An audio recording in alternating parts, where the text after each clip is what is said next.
Bem-vindo à terceira e última parte da nossa série de como solucionar os principais problemas da automação. Se você não assistiu a parte 1 e 2, aqui embaixo do vídeo eu vou colocar o link das partes para você assistir. Tem informações importantes e, claro, você pode compartilhar com seus amigos e os grupos. Seguindo aqui, o número 7 é: a operadora não permite configuração em bridge. O que é isso? As grandes operadoras, principalmente, oferecem para a gente um equipamento que ele é 3 em 1.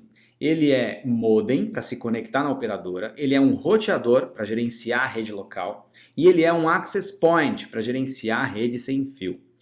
E como a fibra se conecta direto nele, porque ele é um modem, você tem já um problema enorme de posicionamento, porque quase sempre o local aonde chega a fibra não é o melhor local para você colocar seus access points. Então já de cara você perde a chance de ter o access point no melhor lugar.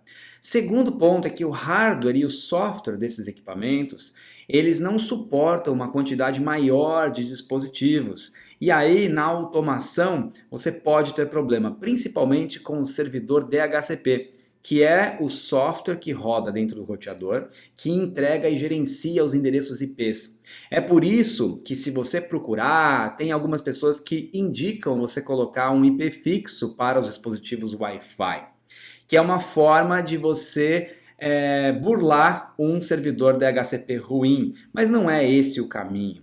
O caminho ideal é ter um bom roteador. Então, qual que é a melhor estratégia, a melhor alternativa?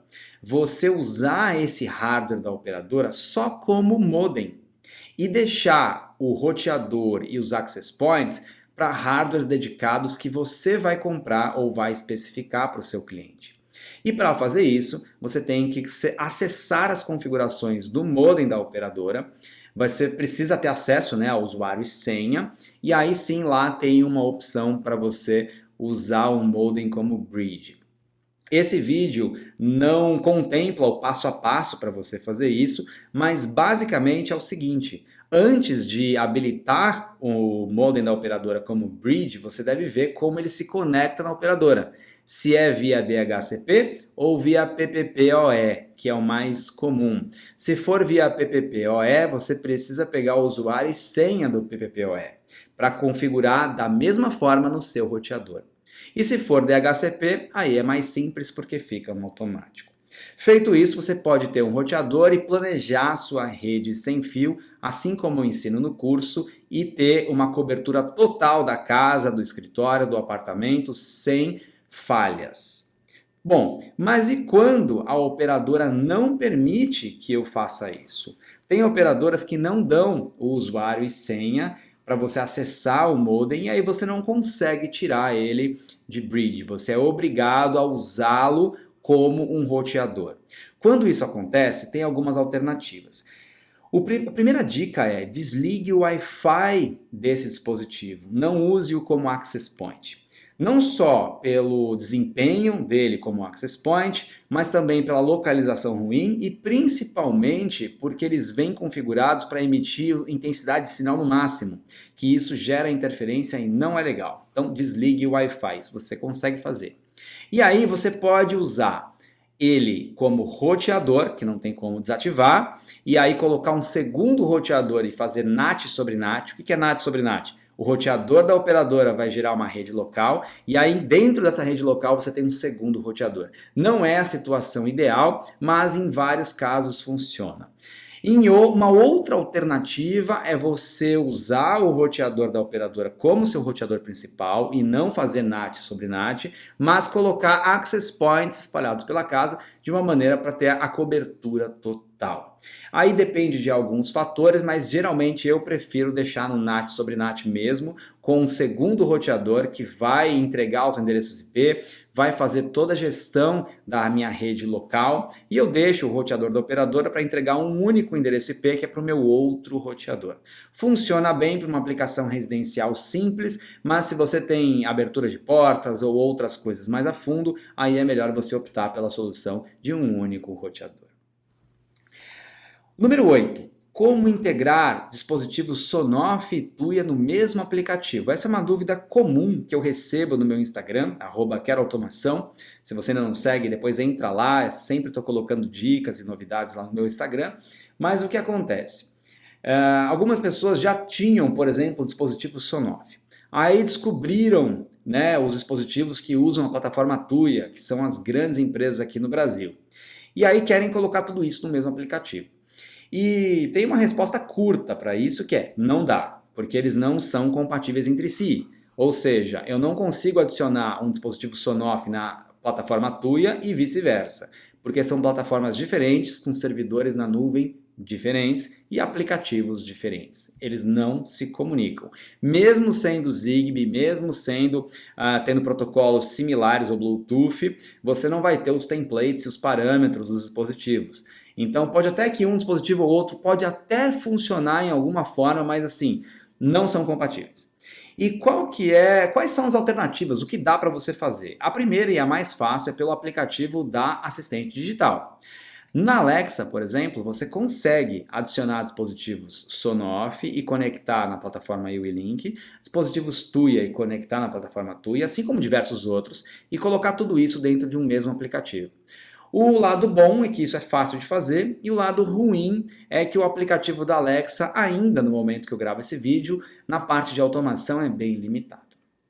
A outra alternativa é você usar uma plataforma como o Home Assistant. O Home Assistant é um software open source que você pode baixar e instalar em um Raspberry Pi, em um computador com Windows, com Mac, e ele é um sistema extremamente completo porque tem uma comunidade muito grande por trás que sempre desenvolve integrações. E existem integrações estáveis e que funcionam muito bem com Tuya, com Sonoff e com muitos outros. E aí você consegue colocar todos esses dispositivos em um único sistema que é o Home Assistant.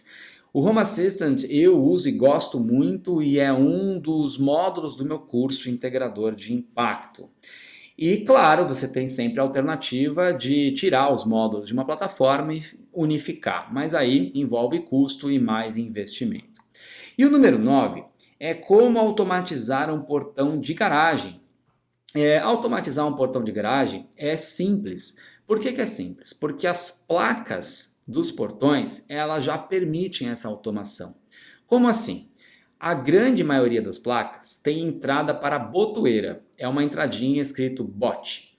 Essa entrada para botoeira é um botão, né, de pulso, do tipo de mola com campainha, para você abrir o portão do lado de dentro. E esse pulso que faz abrir, parar e fechar o portão, que é igual ao acionamento do controle, pode ser automatizado por um módulo. E algumas placas também têm uma saída de normal fechado, que é para enviar esse sinal para um dispositivo de que quando o portão está fechado, o sensor está normalmente fechado, contato fechado. E quando o portão abre, o contato abre. E se você tem a informação do contato aberto ou fechado, portão aberto ou fechado, e se você tem uma entrada para pulso para controlar o portão, aí é só colocar um módulo compatível. Aqui embaixo do vídeo também vou colocar o link do nosso módulo de portão de garagem que usa a plataforma Tuya. E basicamente é muito simples de instalar, porque você tem de um lado a saída para pulso, que você vai dar o pulso na botoeira, ligando o bot, né, que é o ponto, né, da botoeira, e do outro lado você tem a entrada do NF. Aí tem que ver na placa, geralmente a gente usa o GND com o bot para você dar o pulso e geralmente o normal fechado com o comum para você receber o sinal se está aberto ou fechado o portão. E se a placa não tem entrada, né, saída, né, do normal fechado, você pode usar o sensor que acompanha o módulo. E aí, quando o sensor separar, ou seja, o portão fisicamente está aberto. Mas o mais legal de tudo isso é o seguinte: Com a automação do portão, você ganha algumas funcionalidades adicionais. A primeira, mais óbvia, é você conseguir controlar seu portão de fora pelo aplicativo e principalmente saber se ele está aberto ou se ele está fechado. O segundo ponto são os alarmes, porque será que o portão ficou aberto? Será que ele não fechou corretamente? Ou será que ele ficou aberto por muito tempo? E aí você consegue, através desse módulo, gerar esses alarmes e notificar o proprietário, o zelador ou quem você gostaria de notificar. E por fim, o módulo também daquela automação tem integração com o Google e Alexa. E no Google é bem interessante, aqui no canal tem um vídeo sobre isso, que ele permite você estipular uma senha. Então, se você fala abrir portão, ele fala, tudo bem, qual é a senha? Qual é o código? E aí você fala o código, e se for o código correto, ele abre o portão. E para fechar, não precisa de código, porque aí é tranquilo. E na Alexa, infelizmente, a função código ainda não está disponível, mas você consegue sim abrir e fechar o portão pela Alexa. Olha só, essas soluções de problemas que você aprendeu na parte 1, parte 2, parte 3, são informações do campo de batalha para que, se você em algum momento encontrar com esses problemas, agora você já sabe responder, já sabe resolver. Se você gostou, deixa um like aqui para mim e até o próximo vídeo.